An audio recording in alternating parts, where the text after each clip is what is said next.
What's up, guys? Got a quick video for you here. Uh, these are just 3 I got done for the knife show. I didn't have much time to get anything else done, but I got 3 of them done. I was there today. Met some cool people and talked with other makers and everything. It was really nice. Learned a couple things. I want to get into folders, so I'm gonna slowly learn that. And I don't want to make a folder till I know it's a good product that I can put out and it's not going to fail or anything. But this one is just has a Scotch-Brite finish, and then it has a convex tip, CTS HXP 63 Rockwell from Peters, and it has checkering, then like a hammer tone finish on the back, and it's ground pretty thin, 10 thousandths up here, and then probably 20 thousandths to 25 up here since it's convexed. You get a nice sturdy tip on that. Then it's just canvas micarta with titanium lanyard tubes. I wanted to anodize these like a bluish color, but I don't have any anodizing equipment, and since I epoxied them on, I can't heat anodize because I'm afraid if I get these as hot as it takes to get that color, or even bronze, it'll loosen the epoxy, and I don't want to do that. So, but I mean, it started out 3/8 of an inch thick on the scales, and then I thinned this out in here and cut it deep in here, so you get a nice pinch point. It feels really good in the hand. And then this sweeps up in and back down, so that's a pretty nice one. I'm happy with that. Next one is similar to the one I sent to Cliff. It's slight recurve in it. It's a coarse satin 180 grit, and it actually has 3/8 inch thick with hourglass shape. And I still gotta get this in here. Yeah, that's still kind of coarse, but canvas micarta and ground thin, of course. 10,000. I shouldn't do that. It's really sharp. 10 thousandths, and then 30 up at the tip. And this isn't mirror hammer tone. It's just hammer tone, and then lightly buffed after heat treat, so it's not a mirror. I wasn't really going for a mirror with this one, but it's kind of machined look, I guess you'd call it. And then the jimping there. This one's comfy in the hand. You know, I'm starting to get my multiple grip positions down now, so.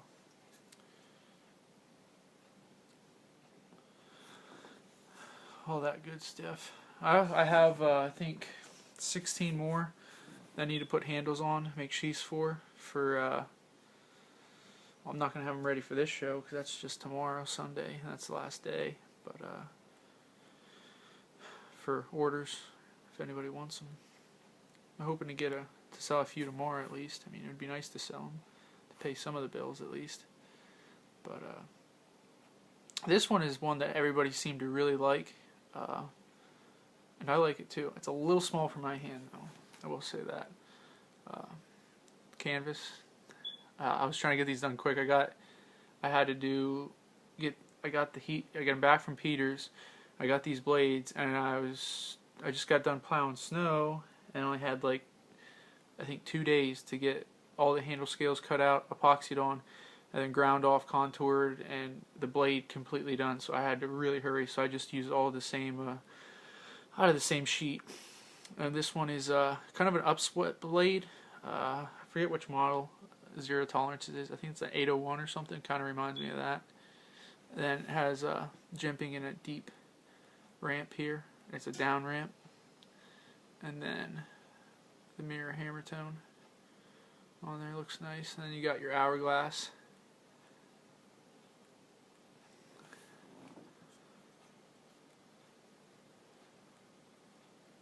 And all these are pretty coarse in here yet. I didn't get a chance to do them. but you got a nice hourglass, and I left it rough for grip, but I mean this one feels just really good in the hand.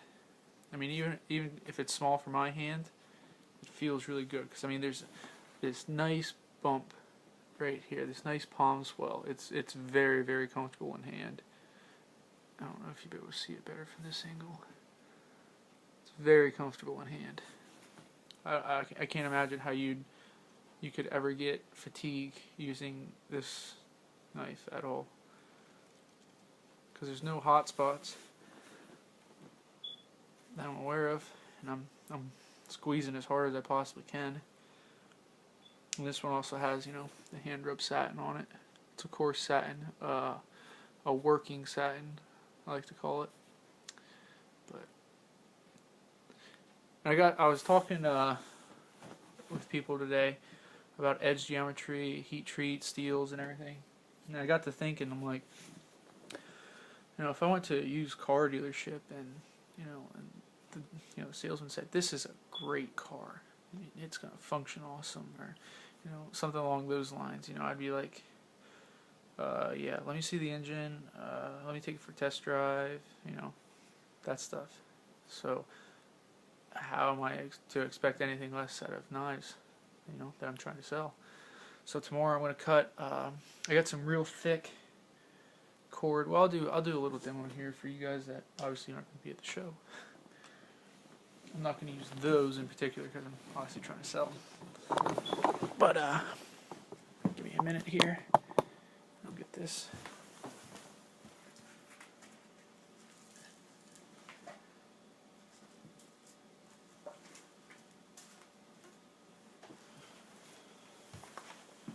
Now, granted, this isn't an extreme test by any stretch. It's not a destruction test. It's just stuff you cut on a daily basis. I don't know if everybody cuts it, but this is the kind of stuff I cut all the time. And if a steel doesn't hold up and keep an edge with this stuff, I'm not going to use the steel. That's just what it comes down to.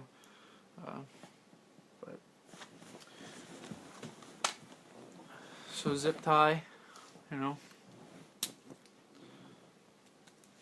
that's easy. Like, and unfortunately, I didn't have any of the real hard plastic ones. That's what I wanted to use. These are some kind of different one. It's a little bit softer. I wanted the hard ones, but I mean, it's still a zip tie.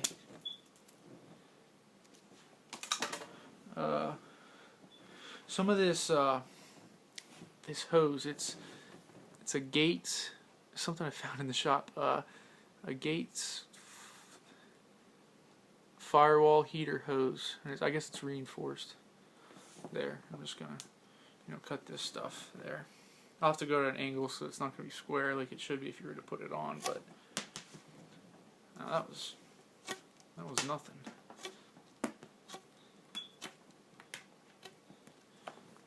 See, I wish I had they have stuff that's high pressure line, and it has, I think it might have, I don't know if it has Kevlar or something in it, but that stuff's really hard to cut. This stuff is, yeah, not so much.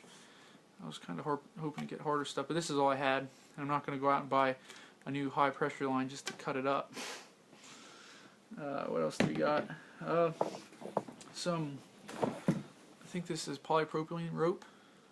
It's not thick, but it'll get the point across. That was a push cut. Pretty clean slice. Some, I don't know if you, weed whacker line. It's just, oh, I can't get my grip on it. Funny. As I do those grippers thingy. I thought it was ironic, but it'll cut that easily. Like, I don't even think that's even a test.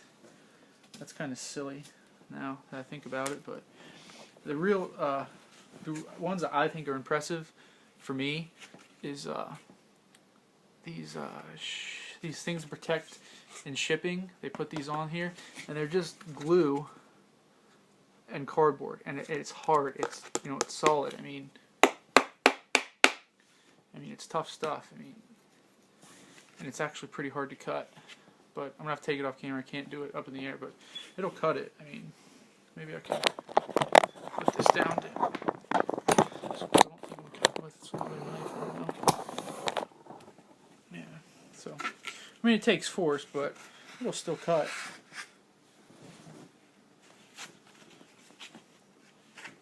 I'm gonna take this tomorrow, and then, if other people have like their pocket knives on or whatever.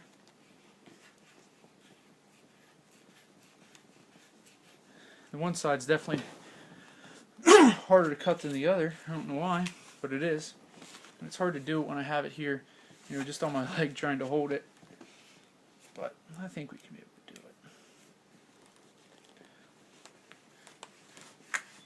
it. I don't know if you guys ever have cut this stuff before, but it's tough stuff to cut. I mean, it's just laced with glue and cardboard. I mean, solid. It's thick. I mean, it's just. I mean, I don't have like a weak grip either, so. I mean, I don't think I can rip this.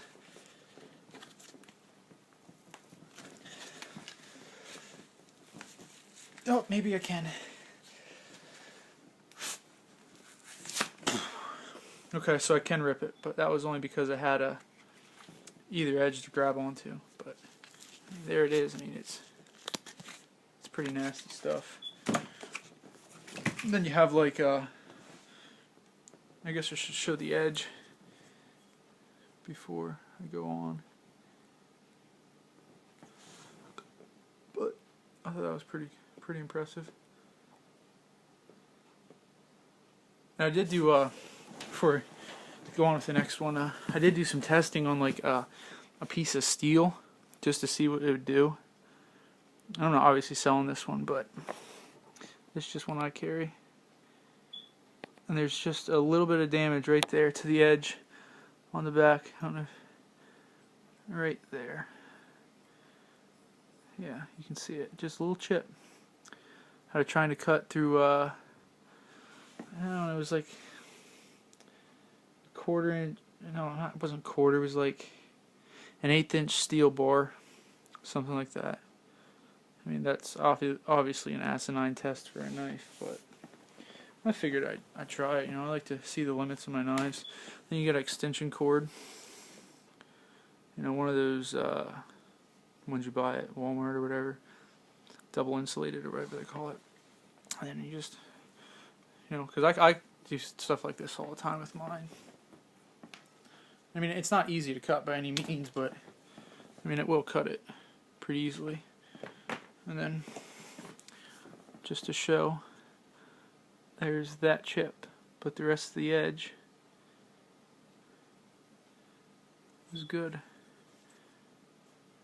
Just that one little chip there.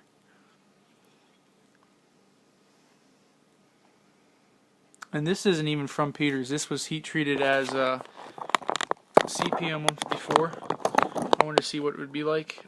From what I read from the data sheets, they said it would be at like 59.5, and the ones I got from Peters are at 63, and they're cryoed.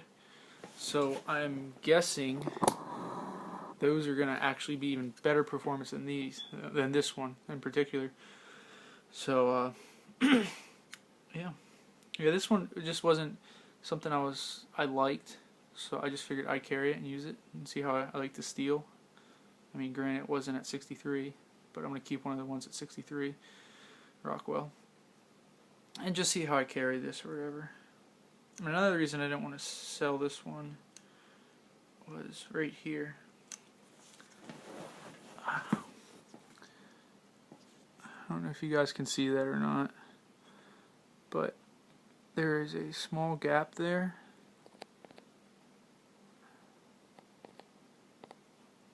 Yeah, there you can sort of see it. I can just get my thumbnail in there, right there. I mean, it's not going to come off, but I mean, when you're paying, money, top dollar for, custom knives, you don't want that. That's bad quality. I mean, even if it doesn't have a perfect finish, it should have perfect fit.